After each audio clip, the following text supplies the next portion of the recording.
네, 반갑습니다. 10월 26일 월요일 장중시황 전달해 드리도록 하겠습니다. 아유, 걱정 많으실 것 같아요. 그죠? 코스닥이 급락세로 진행이 되면서 부담을 계속 키워주고 있는데, 자, 과연 시장의 반등은 언제쯤 나올 것인가? 도대체 왜 빠지는 거냐? 뭐, 여기에 대한 궁금증도 좀 있을 것 같고요. 코스닥 왜 빠지는 거예요? 네, 사실 이유 없죠. 이유 없고, 뭐, 왜 빠지는지에 대한, 뭐, 궁금증. 있게 하겠습니다만은 답도 없어요. 그렇기 때문에 코스닥의 급락세가 진행되고 있다는 이 부분들, 요거 하나만으로 사실은 공포심을 느낄 수 있겠습니다만 사실 이유는 굉장히 간단할 겁니다. 그래서 그 내용들 같이 좀 살펴보도록 할 거고요. 시장의 반등이 언제쯤 나올 것인지, 네, 일단 시장에 투매가 나왔다면 반등은 멀지 않은 곳에 있다라고 보셔도 되는 거거든요. 그래서 언제쯤 나올 것인지, 지지선은 어느 정도에 형성되는지 알아보도록 할 겁니다. 삼성그룹주들은 전체적으로 좀 강세를 보이고 있습니다. 아무래도 이제 지배구조, 그 다음에 배당 확대 등등에 대한 내용들 때문이겠죠. 그래서 전체적으로 강세를 보임에 따른 그런 기대치가 좀 높다고 보셔도 되겠고요.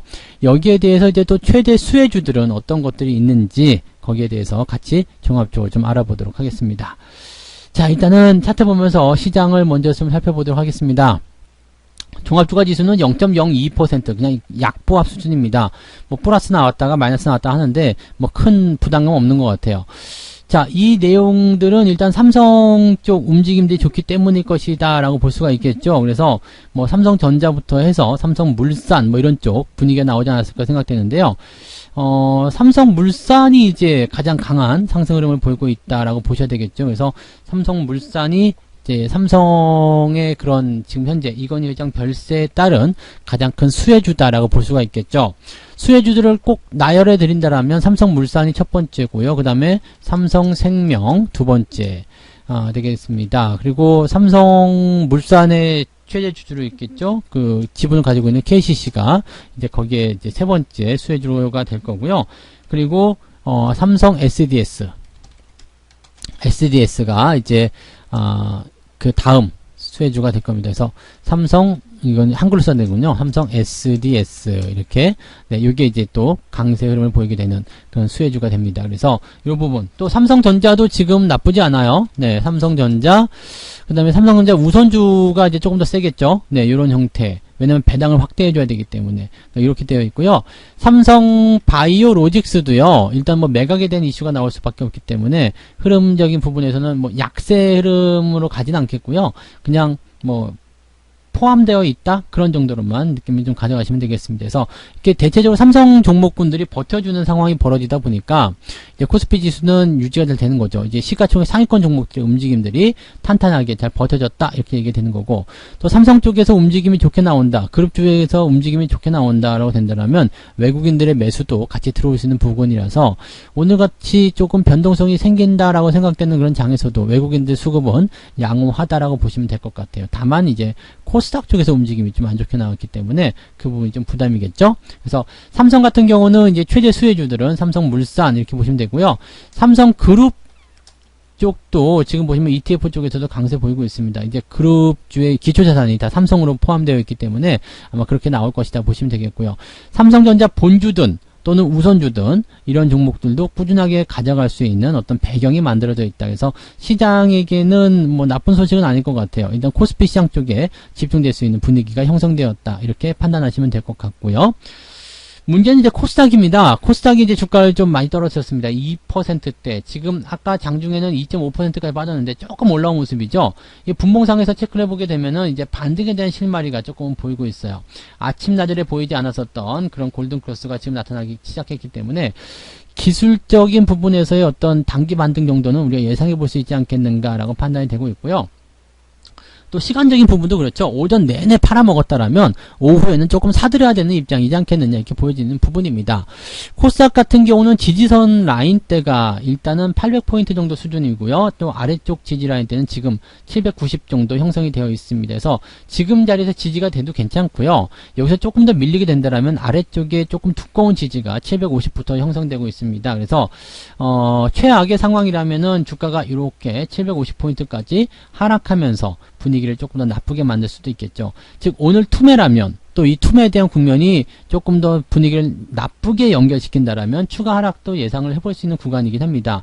하지만 지금 RSI 지표가 30, 즉 추가적으로 하락이 더 나타나게 된다면 과매도 국면으로 바로 직진하거든요.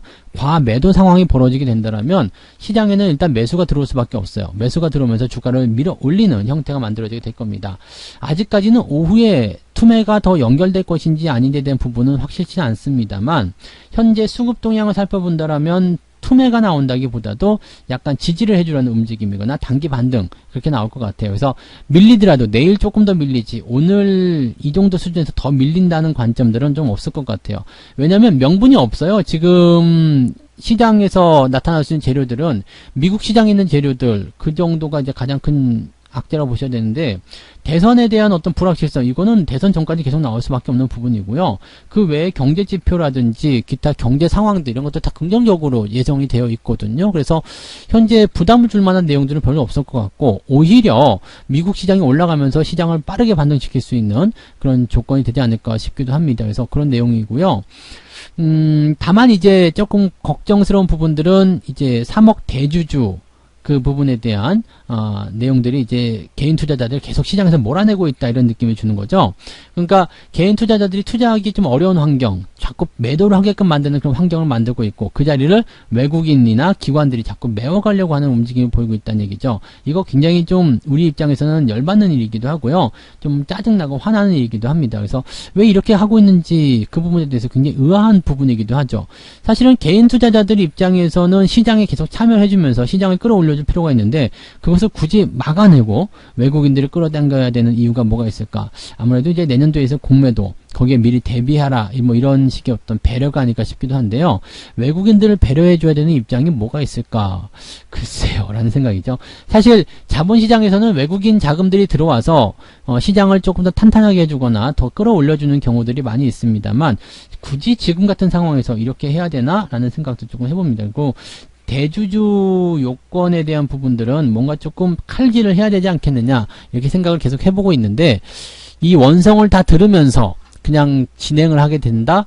글쎄요. 그것도 지금 정부 입장에서는 맞지 않는 자세일 것 같은데 조금은 더 지켜봐야 될 것 같긴 하죠. 그래서 아무튼 개인들이 매도를 하는 입장이 형성이 되고 있기 때문에 코스닥 흐름들은 조금 더 그렇게 약세를 보이는 것이 아닌가라고 판단이 되고 있는 내용이라고 보시면 되겠습니다.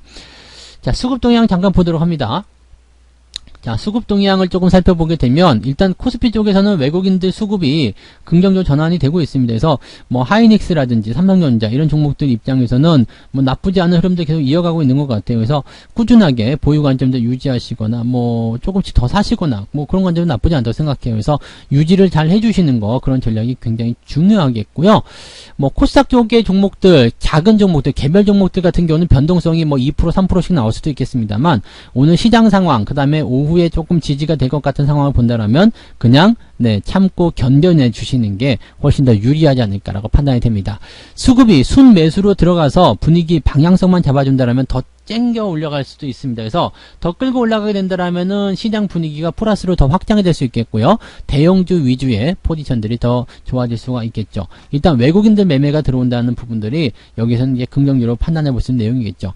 연기금이 일찌감치 올라간 것을 봐서는요. 일단은 수급 동향은 오후에 뭐 폭발적이지 않더라도 긍정적으로 방향을 전환시키지 않겠는가 판단이 됩니다.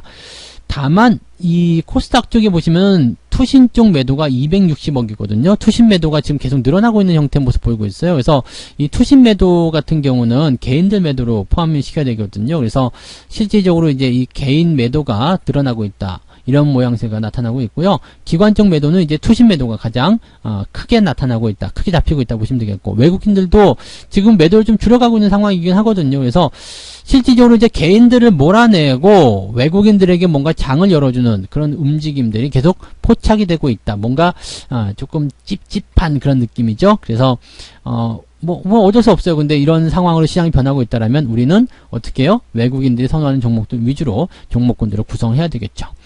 자, 그 다음에 종목들 동향 살펴보면요. 기관들은 이제 삼성생명, 삼성바이오로직스, 삼성전자 우선주 이런 쪽으로 매도가 들어가고 있고요. 삼성물산과 삼성 SDS, 삼성전자 쪽으로 매수가 들어가고 있습니다. 그러니까 조금 이제 덜 할 것 같은 것들은 매도를 치는 거고요. 좀 더 할 것 같다 싶은 것들은 매수가 들어가는 것 같아요. 어쨌든 오늘 시장의 중심은 삼성이다라고 보시면 되는 것 같고요. 빅히트 여전히 매도가 들어가고 있는 상황입니다. 계속 빠지고 있는데 물량 축소 관점 계속 말씀드리고 있죠. 참고하시고 마시고요. 글로비스도 오늘 매도 의견으로 지금 진행이 되고 있는 상황입니다. 그래서 현재 시점에서 본다라면은 기관들 입장에서는 당장 수혜가 될 수 있는 종목군들 그런 쪽을 찾아서 투자를 하고 있는 듯한 느낌이겠죠. 자, 외국인들 볼게요. 외국인들은 역시 뭐 삼성전자 쪽 매수 계속 들어가고 있을 텐데 뭐 삼성생명을 공격적으로 매도한다거나 뭐 그런 쪽은 아닌 것 같아요. 그죠? 대신에 삼성바이오로직스도 순매수가 있고요. 그 다음에 삼성 쪽에 대해서는 이제 삼성전자를 제외하고는 특별하게 움직임이 나오는 부분은 없다라고 보시면 되겠습니다. KB금융이라든지 포스코 이런 종목들 위주의 매수는 계속 유지가 되고 있고요. 카카오를 순매수하고 있는데 모양 자체가 지금 굉장히 나빠졌죠. 개인들의 매도가 굉장히 거세지고 있는 상황이기 때문에 외국인들이 좀 받아가는 것이 아닌가 싶기도 한데요. 지금 당장은 조금 조심하셔야 되는 입장이 맞는 것 같다는 생각이 들어요. 주가가 더 내려갈 수도 있는 상황이기 때문에 이런 포지션에는 주의가 좀 필요하다라고 보셔야 되겠죠. 그 다음에 뭐 네이버라든지 이런 종목들도요. 지금 현재 주가가 하락세를 계속 보여주고 있기 때문에 조심해야 되는 그런 종목군에 속해 있다라고 봐주셔야지 되겠죠. 그리고 뭐 코로나 관련한 종목군들 쪽에서는 단기 급등이 나타난 종목들이 굉장히 많이 있는데 이런 부분들도 지금 보시면은 그냥 뭐 소소한 편이죠. 이제 코스닥 지수가 많이 밀린 부분에 비해서는 그나마 좀 나은 편이 아닌가 생각되고요. 램데시비를 관련해 가지고 파미셀 같은 경우는 이제 급락세가 좀 연결되는 모습이다 이렇게 보시면 되겠습니다. 현재 시점에서 이제 파미셀 같은 경우는 이제 램데시비를 관련해 가지고 주가가 상승할 수 있는 포인트는 분명히 만들어져 있습니다만 위쪽에서 밀려 내려온 이 물량이 부담을 줬을 거라 생각되고요.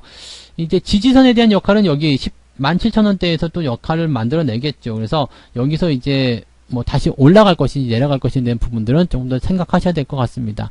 램데시비르가 연결됐을 때 이제 긍정적으로 주가를 끌어올린다면 더 상승할 수 있는 포인트가 연결되는데 만약에 이 부분이 그냥 일상적인 상황이 돼가지고 그냥 매도가 확장돼 버렸다라고 된다면 여기서는 이제 추세가 그냥 이렇게 하향으로 전환되는 부담을 느낄 수도 있습니다. 그러니까 지금 같은 상태라면은 일단 뭐 좀 더 보유하시는 것도 나쁘지 않겠습니다. 일단 내려간 상태에서 진행이 됐기 때문에 조금 더 보유하셔야 되겠습니다만 매수에 대한 부분들은 역시 상황이 전환되고 나서 대응하셔야 되겠죠.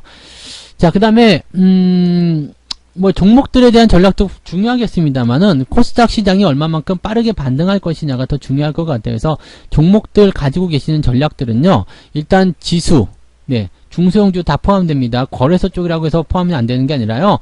거래소 쪽 중소형주, 대형주들 빼고요. 중소형주들 입장이라면 이 코스닥 흐름에서 지수 곱하기 3 정도만 해주시면 됩니다. 그래서 2 곱하기 3, 즉 6% 내외의 안쪽으로 변동성이 있는 종목들은 정상적으로 지금 움직이고 있구나라고 생각하시면 됩니다. 그러니까 지금 시장이 전환이 되거나 좋아진 상황이 벌어지면 바로 움직임이 바뀔 수 있는 종목들이라고 생각하시면 되는 거기 때문에 지금은 조금 밀렸다고 하더라도 조금 더 여유 있게 지켜보시는 게 필요할 것 같습니다. 다만 위쪽에서부터 끌려 내려온 종목들 같은 경우는 반드시 주의가 필요하다 이렇게 보셔야 되겠죠. 그래서 그런 내용들 같이 참고하시면 좋겠습니다.